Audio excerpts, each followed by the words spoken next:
We begin our journey alongside the Hulk as the Avengers send him away on a one-way trip from Earth due to his anger management issues. As he gets too angry and out of control, the only place he can't hurt people is on a faraway planet with no intelligent life. His anger, however, overpowers the situation and sends the ship crashing on the random planet of Sakaar, where there is a prophesied warrior who will save the planet and set it free. Right on cue, this ship crashes through a portal, the savior that the people have been asking for. But before we get into this video, if you enjoy our content, we have another channel where we recap some of the best pictures the silver screen has seen. As a matter of fact, we now have Dune Parts 1 and 2 posted.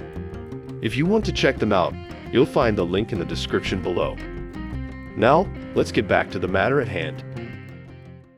Of course, the violent crash through space doesn't stop the Hulk from ripping out of his ship. Confused, he's swarmed by an army of tiny creatures that only piss him off. Suddenly, he's shot by an electronic device that can make him understand the alien language, but it also becomes a source of weakness as he's incapacitated by the guards. He wakes up later alongside other prisoners. One capable leader among the prisoners, Lavin, informs him that he's been sold as a slave.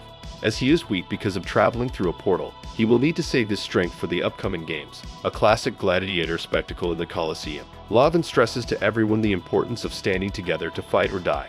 The tactician devises a battle plan where Korg alongside Hulk will be on the front line for their strength and endurance. Hiram, a legendary warrior, will await on the secondary lines, while the rest are the third line of defense. Reminiscent of the Golden Age of Rome, the gladiators enter the arena and are given their weapons. They face the Kronans, Korg's very own people. Hulk decides to abandon them as he is unbothered by the events unfolding and refuses to be anyone's slave or become a spectacle. An android rushes in, adding to their disadvantage. The blades don't affect the stone creatures as they are now in a hardcore game of rock, paper, scissors. Korg refuses to fight his own, causing Lavin to get stabbed and succumb to his wound. Korg finally has enough and demolishes them all, but it's too late. Hulk spots the Red King, but before he can move towards him, a monster emerges from the depth of a lava pit. Hulk smash. He charges at the king but is swatted away like a fly. The king tries to execute him himself, but Hulk fights back. Angry, he grabs a sword, this time, Hulk slash.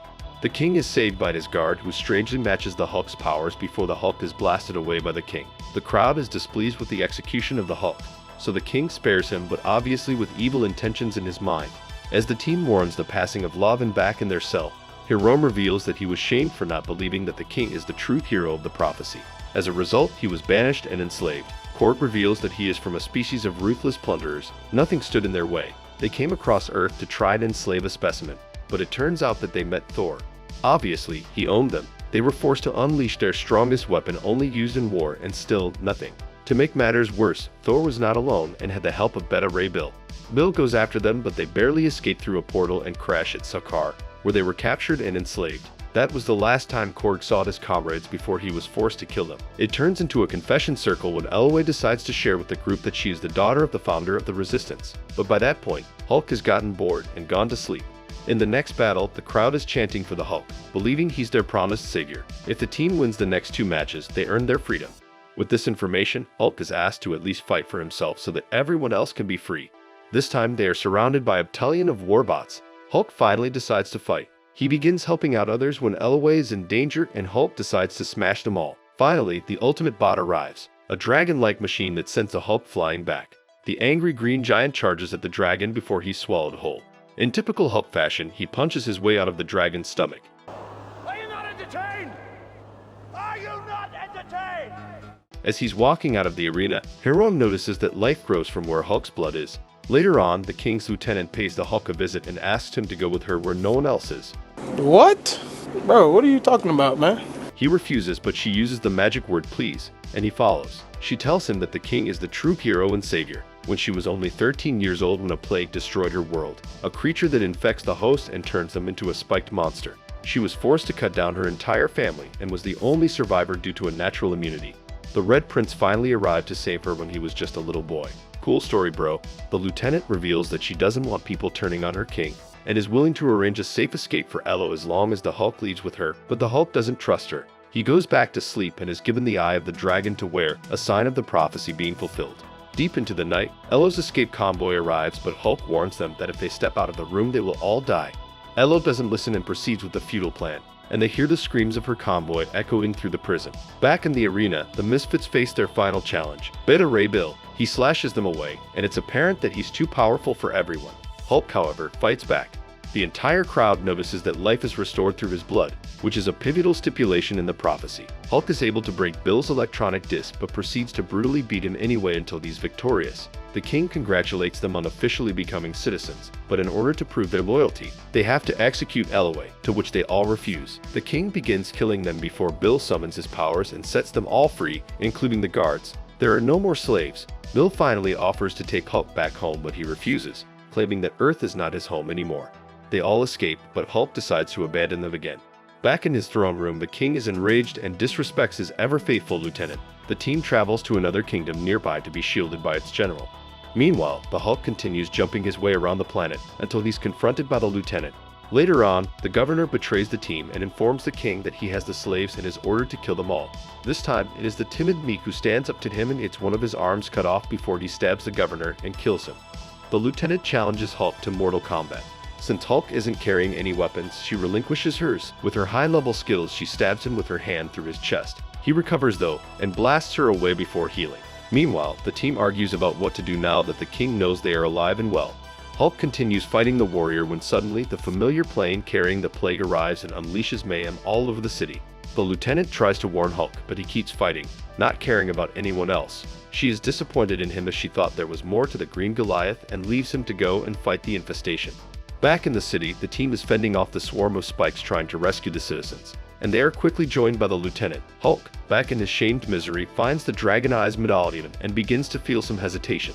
Just as the team is cornered with no hope left, it is only time for one thing. Dana, what time is it? Time to smash it. Hulk is quickly ganged up on and gets bitten while the king finally reveals a harrowing truth. He was the one behind the spikes and sent them. Even as a kid, he was the one who killed his lieutenant's entire world. He threatens her to obey his commands before we watch the Hulk transform into one of them. The spaceship finally drops a bomb, but Hulk fends off a cave where all the people are taking shelter, and then the blast hits, engulfing everything in flames. An innocent child dies in the lieutenant's arms, and the king orders her to have the Hulk's apparent dead body paraded around the city. The next day, the prisoners in the Hulk's body are paraded around the streets as promised. The king is preparing to personally execute all of them and bask in the glory, but he is disappointed that the Hulk is already dead, and he cannot finish him off himself, but jokes on the king. Today, smash. Hulk is angry, and at the same time, the lieutenant frees everyone. They get into an all-out brawl but are quickly surrounded by the guards. Hulk finally fights the king one-on-one, while the team takes out the guards.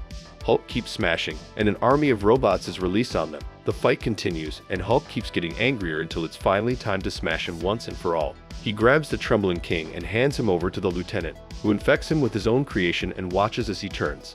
Ironically, the robots read him as a threat and set him ablaze. Later on, Hulk returns to meet the lieutenant. He doesn't want to be the people's savior, but she convinces him to stay. He's presented to the jubilant people of Sakaar.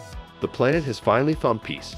This was the movie that much of Thor Ragnarok was based on. Hulk, gladiator fighting, and the Colosseum. You cannot get a better mixture than that.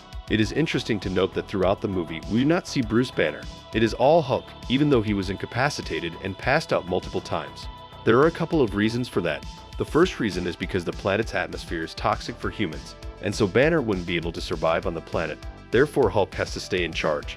The second reason, when he traveled through the portal in space and crash-landed on the planet, cosmic gamma rays flooded the ship and may have altered his DNA. Well, this brings us to the end of today's video. Don't forget to leave a like and subscribe to our channel to get more videos like this one. Your support helps us grow. And tell me what you think about this film. Do you love seeing the Hulk smash without the appearance of Bruce Banner? Do you wish that the MCU would finally deliver a live-action Hulk standalone film?